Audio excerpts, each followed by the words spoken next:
Bilingual web magazine. Dig Tokyo. Language and Education 39. English vocabulary for discussing climate change. 1. The theme for our November 22nd episode of Sekai Hasshin SNS Eigojutsu on NHK E-Tele was hashtag climate change.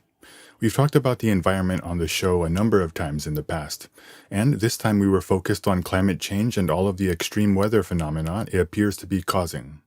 We looked at tweets about Typhoon Hagibis, which hit Japan in October 2019, as well as flooding in places like Spain and Venice caused by record rainfalls. We looked at a video of 12 billion tons of ice melting and flowing into the ocean in Greenland on an unseasonable August day where temperatures reached 22 degrees Celsius. We also talked about Swedish environmental activist Greta Thunberg's speech at the UN Climate Action Summit, held in late September 2019. Thunberg chastised world leaders for not taking decisive steps to address climate change and called on them to take action. In response, U.S. President Donald Trump mocked Thunberg on Twitter with a message that called her a very happy young girl. Thunberg, in turn, trolled the president by changing her Twitter profile to the same quote. For millennials like myself and the younger generations coming of age, climate change and severe weather phenomena are time bombs we inherited from our parents' generation. Finally, as a native Californian, it would be remiss of me if I did not mention the California wildfires, which experts say is getting worse with each passing year due to the effects of climate change. Heat wave and drought have dried out dead plants and vegetation, making them susceptible to burning. Strong winds stoke and spread the resulting fire. The photos and videos of the wildfire feel like hell on earth, something straight out of a Hollywood disaster flick. The California wildfires and the complicated relationship the state has with the environment deserve a thorough look at a later date. 2. From global warming to climate change to climate crisis. In the episode, our resident commentator Furuta Daisuke-san also talked about how he uses social media as a journalist to collect information about topics like climate change. He explained how he uses a hashtag tool called RightTag that allows you to easily find and see the popularity of related hashtags for any topic. When looking up related keywords, it's also helpful to look not just at what's trending now, but at how the conversation has evolved over time. The meaning of words can subtly or significantly change over time. In other cases, words are supplanted by new ones that better reflect the zeitgeist. Using a tool like Google Trends, you can see a chart of how many times a certain keyword has been searched for, going all the way back to 2004. When I was a kid growing up in the 90s, most of the conversation was about global warming. Then, ever since the 2000s, climate change has been the more common term, partly because global warming sounds like the Earth is on a one-way ticket to a fire and brimstone climate. Climate change skeptics always say the same thing. In the beautiful Midwest, wind chill temperatures are reaching minus 60 degrees, the coldest ever recorded. In coming days, expected to get even colder. People can't last outside even for minutes. What the hell is going on with global warming? Please come back fast, we need you. More recently, activists have criticized the term climate change for not accurately reflecting the extreme urgency that this problem poses to the human race. The language has evolved significantly in 2019, with activists like Greta Thunberg and certain media outlets having begun using language like climate crisis and climate emergency. The Oxford Dictionary even chose climate emergency as its 2019 word of the year. Expressions like these help spread awareness of the dire state of the environment. Some argue, however, that words like crisis and emergency are only preaching to the choir. They may rally those who are already concerned about the issue, but it may have the opposite effect on everyone else. For climate change skeptics, it is only further proof that the whole hoax is just much ado about nothing. Such words also have a numbing effect and can even make us feel powerless, like the issue is a lost cause and no single person can make a difference. 3. Extreme weather English idioms. It's raining cats and dogs. This idiom describes especially heavy rain and has been used since at least the 17th century. The Japanese equivalents would be hageshi yame or doshaburi. There are a number of theories about the etymology of the phrase, and for me, it makes the most sense when I imagine the commotion caused between a cat and dog fighting. It never rains, but it pours. This idiom refers to the fact that misfortunes or difficult situations tend to follow in succession. The Japanese equivalent is nakitsura ni hachi, which literally means suffering a bee sting on top of a face swollen after crying. The expression certainly reflects the onslaught of natural disasters and extreme weather phenomena that the Earth has been experiencing in recent years. Tempest in a teapot. This idiom has a direct Japanese translation, koppu no naka no arashi. It refers to an event or a situation that seems serious to those involved, but has actually been exaggerated out of proportion. To climate change skeptics like Donald Trump, liberal environmental activists are all snowflakes who are getting worked up about a tempest in a teapot.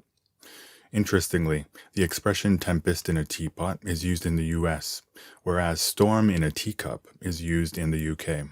I suppose Americans didn't change the teapot to a coffee mug because then you would lose the alliteration.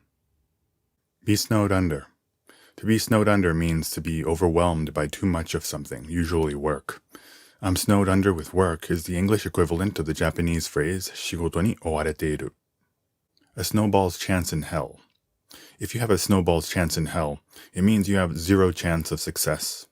If someone says to you that your proposal has a snowball's chance in hell of being approved, you can expect that your proposal will be rejected. Hell on earth. This idiom refers to an extremely unpleasant place or situation. The Japanese equivalent is ikijikoku. It is often used to describe battlefields and deserts, often used hyperbolically. An American having to deal with a tough new boss might refer to their workplace as hell on earth. When hell freezes over. This idiom is a way to say that you think something will never happen. Eric, I'll go out with you when hell freezes over, means that you would never go out with Eric. Side note, when the Eagles broke up in 1980, a reporter asked vocalist and drummer Don Henley when he thought the band might play together again. Henley responded, when hell freezes over. 14 years later, the band reformed and recorded a performance for MTV, which was released on CD under the title Hell Freezes Over. The band followed that up with a live concert tour of the same name. 4. Cli-fi films. For some, expressions like crisis and when hell freezes over may evoke Hollywood disaster movies. One of the most famous disaster films set in Japan is the 1973 film Japan Sinks. Hollywood, meanwhile, has depicted the apocalypse so many times that it has become cliché, but among them, 2004's The Day After Tomorrow stands out for the fact that it depicts the arrival of an ice age triggered by global warming. Setting aside the dubious scientific accuracy of such films, they take advantage of the public's growing awareness of climate change as very real issues. Japan Sinks. This 1973 disaster film is an adaptation of a novel by Komatsu Sakyo, one of Japan's best-known sci-fi authors. Volcanoes erupt all over the Japanese archipelago, and a series of magnitude 8 earthquakes sends the country into a panic. The film was remade in 2006 by director Higuchi Shinji. A new anime adaptation, Japan Sinks 2020, is set to be released on Netflix next year. The Day After Tomorrow. Disaster film maestro Roland Emmerich's 2004 film depicts a world where global warming causes the polar ice caps to melt, leading to widespread flooding and other extreme weather events that culminate in the arrival of an ice age. In recent years, literature and movies that deal with climate change and global warming have been dubbed cli-fi, short for climate fiction. Side note, sci-fi is referred to as SF in Japan, which always felt weird to me because SF is short for San Francisco. Recent notable films from the cli-fi genre include Bong Joon-ho's Snowpiercer and George Miller's Mad Max: Fury Road. Snowpiercer. This sci-fi thriller directed by Bong Joon-ho is a South Korean adaptation of a French graphic novel. In the near future, humanity inadvertently causes a global ice age when they attempt and fail to stop global warming. The only survivors are the passengers of the Snowpiercer, a train powered by a perpetual motion engine traveling on a circumnavigational track. Mad Max: Fury Road. The Earth has become a desert wasteland after nuclear war, and civilization has collapsed. Max Rakutansky, a survivor and ex-cop, is captured and imprisoned by Immortan Joe, a tyrannical leader who hoards resources and rules his impoverished citizens with an iron fist. Max joins forces with Imperator Furiosa, one of Joe's lieutenants, who's plotting a daring escape. While some of these films are legitimately great, they are less effective in terms of their environmental message. The post-apocalypse world seems so different, so far removed from our reality, that we can't quite relate. If civilization is destined to collapse, we think, it will happen in a far-off future when we are long dead. In that sense, Cli-Fi doesn't reflect increasing awareness of environmental issues so much as it reflects a certain resignation on our part. While some American teenagers may have walked out of the theater after watching The Day After Tomorrow with a renewed sense of urgency, many adults likely left the theater numbed by the experience. To them, climate change and global warming felt inevitable. After all, movies are escapism. Language and Education 39. English vocabulary for discussing climate change.